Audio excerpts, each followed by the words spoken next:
In the next two videos, we will be looking at how to perform income changes. In the first demonstration, we will work through a change in employment wages. The second video will be looking at changes in unearned income.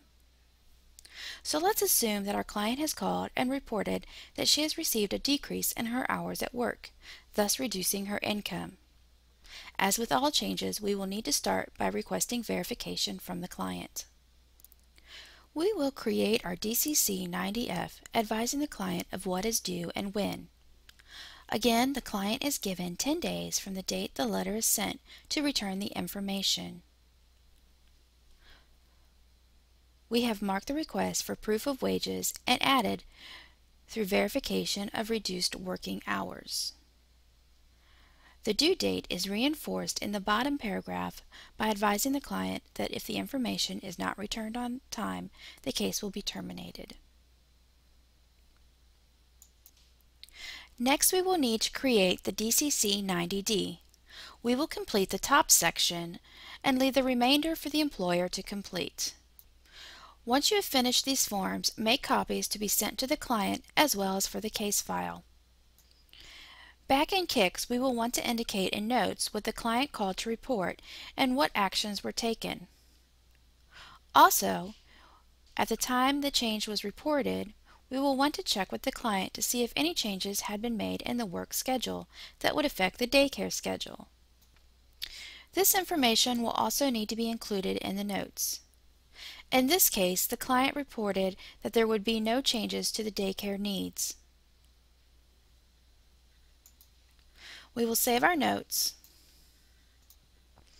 and enter a Manage Case Change Date.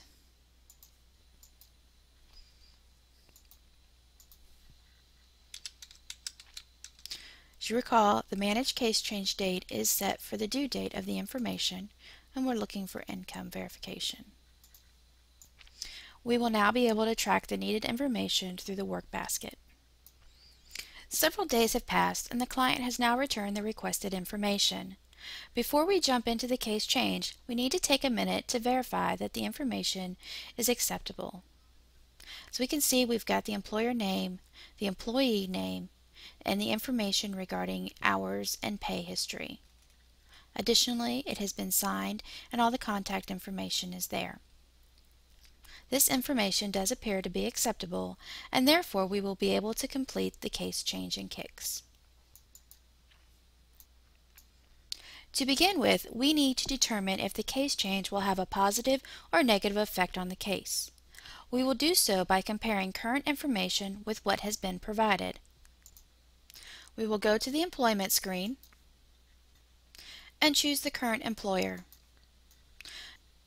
As we can see, the client is making $8 an hour and working 30 hours a week. The verification provided by the employer shows that the client is still making $8 per hour, however, her anticipated hours per week have reduced to 25.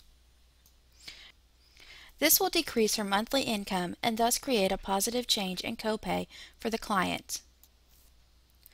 Therefore, we will use the date the client first reported the change to us as the interview date. Remember, we need to remove the case change date so that it will not appear in the work basket.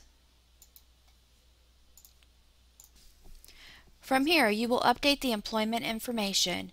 You can either choose Next through the screens or select Employment from the left-hand side.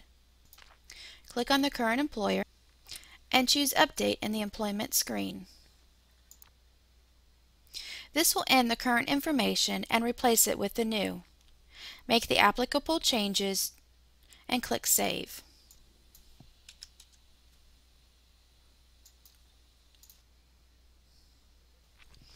Here you will see the changes that have been made. It ends the information the day before the interview date and then starts the new updated information on the day of the interview date, and we can see the change in the monthly earnings.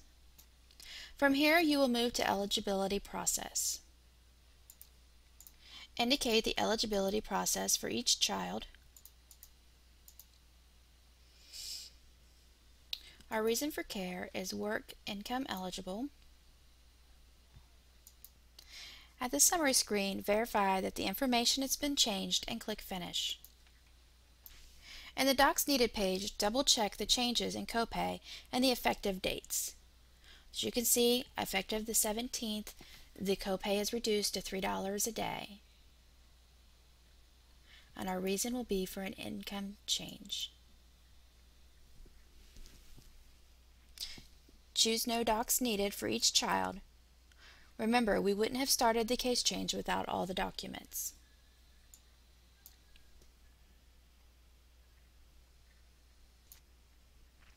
At this point, we need to adjust the enrollment information. We will start by allocating the copay,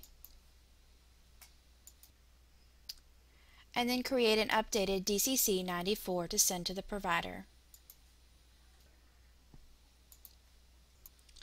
Review the 94 to make sure appropriate changes have been made, and print a copy for the provider and one for the case file. As we can see, the copay will stay at $3 per day, which is what it should be based on the changes that were made in today's case change. No signatures are required for this updated 94. Therefore, the certificate needs to be received right back into the system so that the provider may continue to get paid.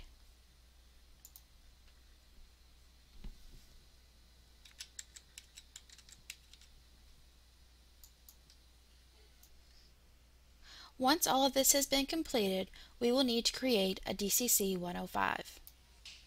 On this 105, we want to advise the client of any changes that have taken place in the case that will affect her.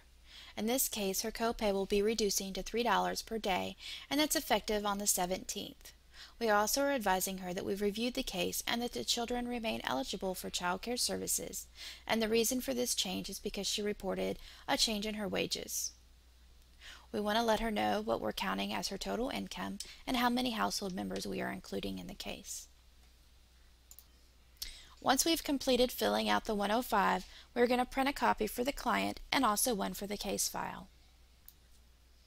In KICS, make your history note indicating what was received, how it was used, and what actions have been taken, including the forms sent to the client and the provider.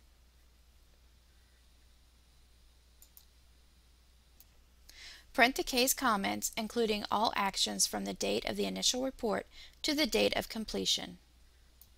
Put all paperwork associated with this case change together with the history notes on top, and then file the case in Actives.